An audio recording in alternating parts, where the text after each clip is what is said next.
So a few minutes ago, I saw this posted by the Ken Swift Twitter account. It is Lexie Brown talking about Caitlin Clark. And I stand by this. Lexie Brown was not a believer. She was not a believer. And this is the one thing where it's like when you are not a believer in a player and, they prove you wrong, it's cool to change your mind. And that was the case with Lexie Brown. She was not a believer when Caitlin Clark first came into the WNBA. She wasn't. And I don't think a lot of people were believers. I think there were a lot of non-believers in the WNBA when it came to Caitlin Clark. And that's fine. And it's absolutely fine. But I haven't watched this yet. Obviously just out 9 minutes and it's 3 minutes to watch. I was actually recording a full Wiley video while this came out. But let's take a listen to what Lexie Brown says. First team we'll talk about is Indiana Fever.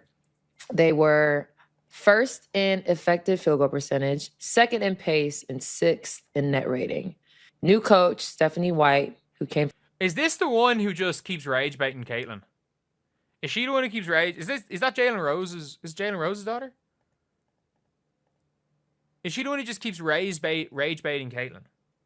From the Connecticut Sun, and some notable personal changes is the additions of Natasha Howard, Sophie Cunningham, Breonna Turner, DeWanna Bonner, and Sydney Colson. Thoughts, Mariah, about anything that I just said? Well, we've talked in length about the Indiana Fever and what they did in the offseason, but I think they obviously are taking winning and capitalizing off of this Caitlin Clark moment they have going. Obviously. What team wouldn't?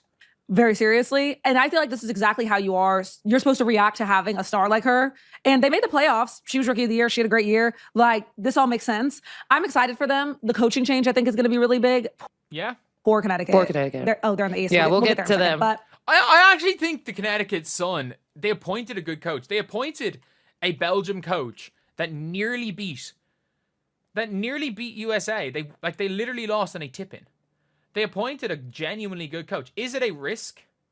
Yes, it is a risk. It is definitely a risk. But I don't think they appointed a bad coach. Because they don't have much money and they're the Connecticut Sun, they have to very much think outside the box. They have to think outside the box when it comes to making these type of deals. And I do feel like they did as good as they could have done. Like, what do you want them to do? Appoint Christy Sides or appoint Latricia Trammell or one of the people that was fired? Reappoint Kurt Miller? yes, but I think that it's going to be really exciting. I'm not going to call them championship contenders or anything like that, but I think that it's going to be... You think that they're contenders? Yeah. They are. Yes, I do. And this is coming from a rival player who would probably consider her team, the Seattle Storm, to be bubble contenders. Like, she would 100... Like, the Storm, if everything goes right, the Storm could fuck about and win the playoffs. Maybe not because it's best of 7 now, but we saw the Chicago Sky do it when they were 500 on the regular season. I'll tell you why. Wait. Let's talk about this for a second. What do you think is... Okay, when I say championship contender, I mean, I would bet my own personal funds that they are going to win a championship. I guess contending means they could, but I think a contender is like, I would put you in there right now today. I think you will win. Yes. That doesn't mean I think you will win today is not a contender. That's championship favorite. I stand by this. Like, they are a contender. They're not the favorite. There's a difference. They're not the Lynx or the Liberty, but they're definitely a contender. You think that? I guess my contender means get to the finals. Yeah. I'll tell you why. So yeah, get to the finals. Yeah, get to the finals. And I'll tell you why. I think that there was a lot of misconception about Caitlin Clark's overall game.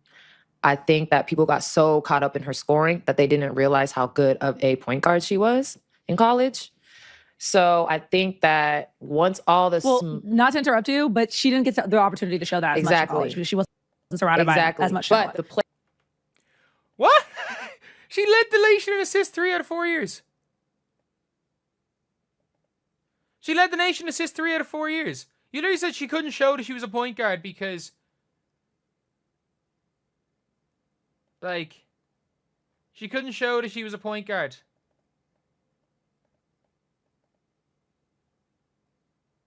What? Because of the two people around her. Like, her and Monica Zinano was the best 1-5 combo in college ball. for years. For years. For years, they were the best 1-5 combo. It was the best pick and roll combination. I think that once all the Well, not to interrupt you, but she didn't get the opportunity to show that as much in college because she wasn't surrounded by as much talent. But the plays that she was making still, despite all that, was like insane. But like people were so caught up in the logo threes and the 23-point attempts per game, which absolutely I understand that. Like it was so much. She shot 23 points once, I think, against LSU. Maybe she did it more, but once in the big games. Fun to watch, but I always said she could potentially be one of the best point guards to ever play in the WNBA. And everyone was like, shut up, Lexie. And I was like, all right.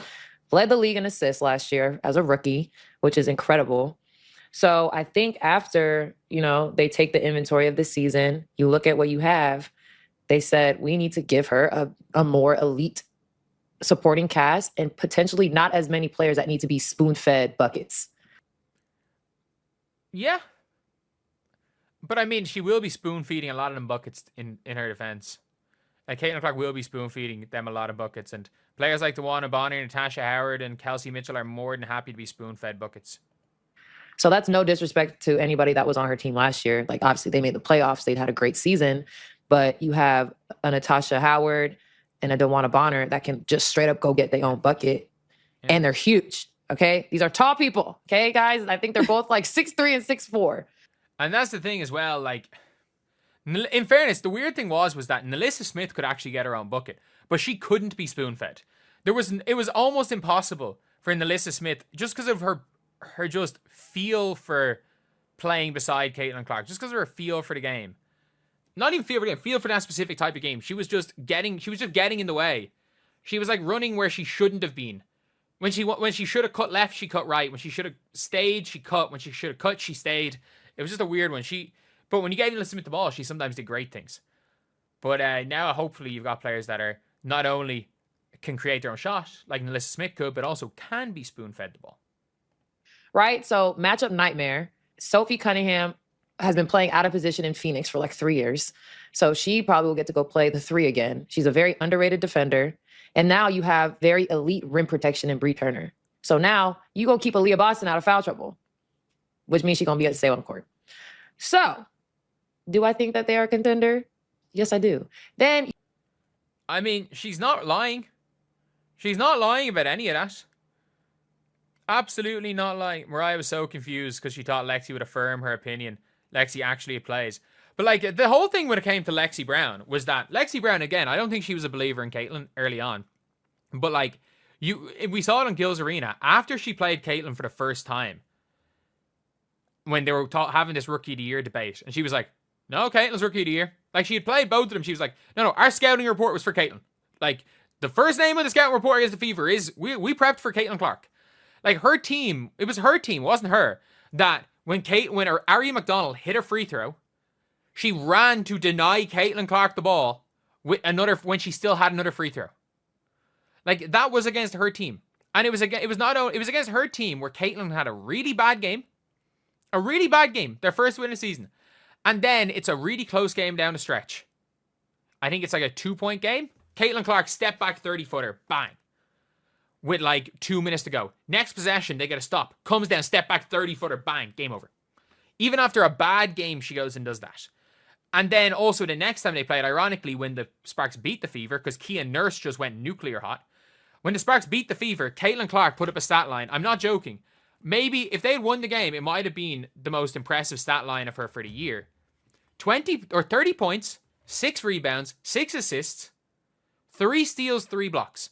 And again, 7 turnovers. It is what it is. Turnovers don't matter if you win the game. Obviously, losing the game. I remember Caitlin made one really costly turnover in that game down the stretch. I think she either tried to go behind the back or like split a screen or something and just dribbled into somebody and turned it over for an easy 2. But like, she was the first name on the team sheet. And I think when you're seeing it from other point guards in the league, whatever about other players on Caitlin, you won't hear a bad word about another point guard. Just like there's a video, I don't know if this video is going to be up first or whether it's going to be up afterwards, but I've recorded a video about Courtney Williams on a podcast with her dad. And Courtney Williams said the same thing when like her dad was like, people are saying she's overrated, and Courtney Williams was like, no, she's not. No, she's not. But anyway, yeah, that is pretty much it. That's the video. See you guys.